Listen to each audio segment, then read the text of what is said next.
আমাকে মেরে ফেলার হুমকি দিতেছে নানান জনকে দিয়ে। উনি আমাকে পথে বসায় দিয়ে সে এখন আমাকে চিনে না। সে এখন শরীয়তপুরে রাজা হয়ে আছে। তার চাকরি বা কোনো কিছুর যদি আমি ক্ষতি করি কাউকে জানাই তাহলে আমাকে ভাইরাল করে দিবে। প্রেগনেন্সি হয় নাই, উনি তো হচ্ছে ওনার বাচ্চা হবে না, ওনার সমস্যা আছে।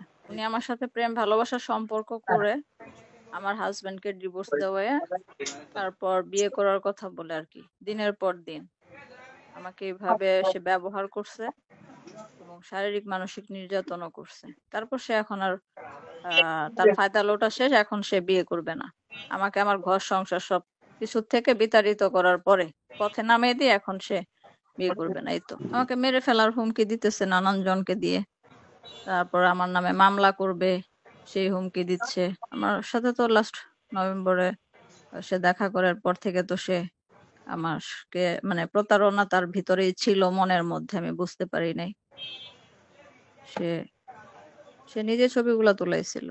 পরে আমাকে বলছে যে তার চাকরি বা কোনো কিছুর যদি আমি ক্ষতি করি কাউকে জানাই তাহলে আমাকে ভাইরাল করে দিবে। প্রথমে তো ওই যোগাযোগ তাদের হচ্ছে হাজবেন্ড ওয়াইফের মধ্যে দ্বন্দ্ব ছিল, ওইটা মিটাতে গিয়ে আমার বাসায় আসা যাওয়া করতো, তারপর থেকে ফোনে কথা বলতো।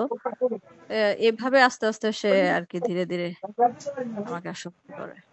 প্রেগনেন্সি হয় নাই, উনি তো হচ্ছে ওনার বাচ্চা হবে না, ওনার সমস্যা আছে, এটা টেস্ট করেছিল।